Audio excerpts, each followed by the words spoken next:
Leadership کے اوپر بات کرتے ہوئے ہم نے دیکھا کہ 8 باتیں ایسی ہیں جو کسی لیڈر میں نہیں ہونی چاہیے، جو بری ہیں لیڈر کے لیے۔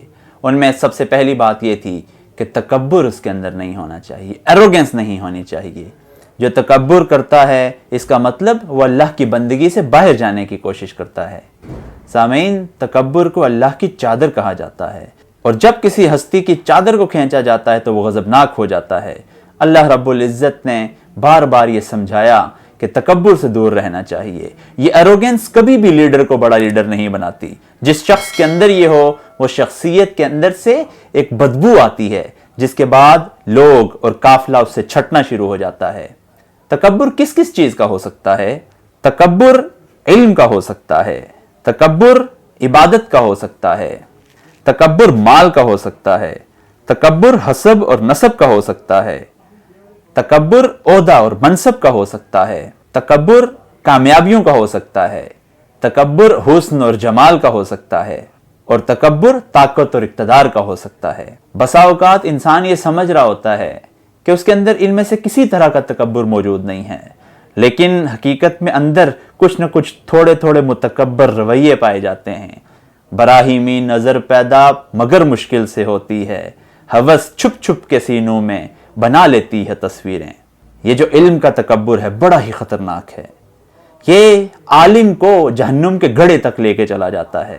جب وہ واہ واہ کے لیے اپنے علم کو پروان چڑھاتا ہے تو وہ ایک شخص ان 3 میں سے بن جاتا ہے کہ جس کو بالوں سے گھسیٹ کر جہنم میں پھینکا جائے گا۔ محمد عربی صلی اللہ علیہ وآلہ وسلم نے اسی لیے ہمیں یہ دعا سکھائی کہ اللہم انی اعوذ بک من العلم لا ینفع۔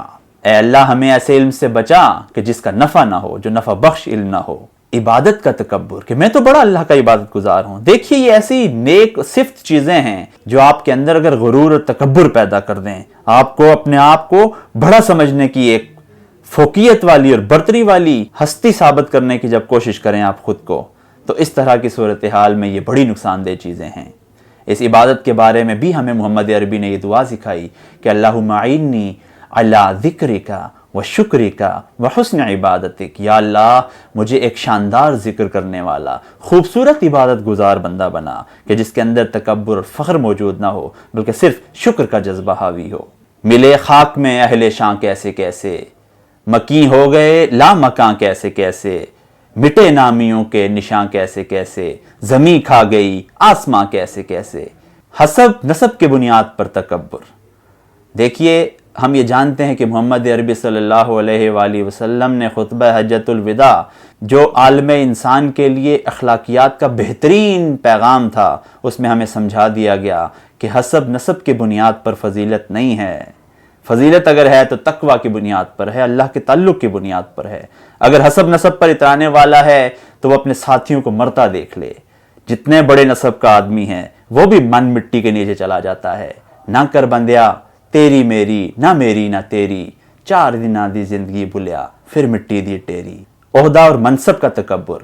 دیکھیے ہم یہ سمجھنا چاہیے کہ کوئی عہدہ یہ اصل میں کوئی پوزیشن نہیں ہوتی، یہ رسپانسبلٹی ہوتی ہے۔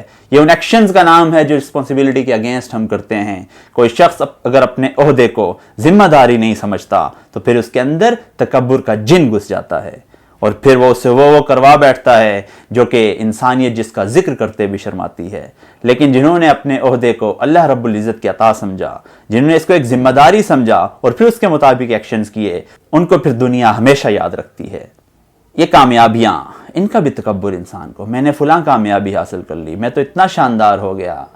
میں وہی بات کہنا چاہوں گا، بڑے بڑے عالم، بڑے بڑے فاضل، بڑے بڑے امیر اور کبیر لوگ خاک ہو گئے۔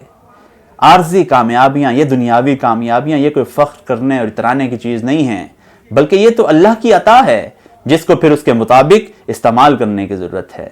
حقیقی کامیابی کا تصور کہ جس پر کسی حد تک فخر اور شکر کیا جا سکتا ہے وہ ہے جسے قرآن نے بیان کیا کہ فَمَنْ زُحْزِحَ عَنِ النَّارِ وَأُدْخِلَ الْجَنَّةَ فَقَدْ فَازَ۔ کامیابی وہ ہے کہ تم جہنم سے بچا لیے جاؤ اور جنت میں داخل کر دیے جاؤ۔ حسن و جمال کا تکبر۔ کتنی خوبصورت شخصیت ہو، جسمانی اعتبار سے، روحانی اعتبار سے وہ تکبر میں مبتلا ہو جائے تو اس کا حسن کس کام کا؟ حسن کیا چیز ہے وقت کے سامنے؟ تو قیامت سے ہی تا قیامت نہیں، یہ بھی ایک دن ختم ہو جائے گا۔ زندہ رہے گی تو وہ ہستی رہے گی جو حسین اور جمیل ہونے کے باوجود اچھے کیریکٹر کی تھی، اچھی شخصیت کے مالک تھے، تکبر اس کے قریب نہ پھٹکتا تھا، عام لوگوں کے ساتھ عامی طریقے سے ملتا تھا۔ سب سے بڑا خطرناک تکبر طاقت اور اقتدار کا ہے۔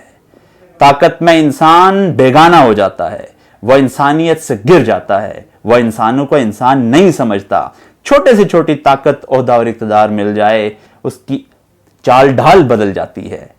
لیکن اللہ رب العزت ہمیں یہ سمجھاتے ہیں کہ اقتدار اعلیٰ ان الحکم الا للہ، اقتدار تو صرف اور صرف اللہ رب العزت کا ہے۔ سروری زیبا فقط تو ذات بے ہمتا کو ہے، حکمراں ہے ایک وہی باقی بتانے آزری۔ تمہیں جو عارضی اقتدار ملا یہ اللہ کے نائب کی حیثیت سے ہے، اس کو خلق خدا کی بہتری کے لیے استعمال کرو، تمہارے لیے آخرت کا سامان بنے گا، تمہارے لیے محبت اور عزت بنے گی، جبری طور پر عزت نہیں حاصل کی جا سکتی۔ یہ 8 شاخیں ہیں تکبر کی جو عام معاشرے میں پائی جاتی ہیں۔ تکبر کرنے والا بڑا لیڈر نہیں ہو سکتا۔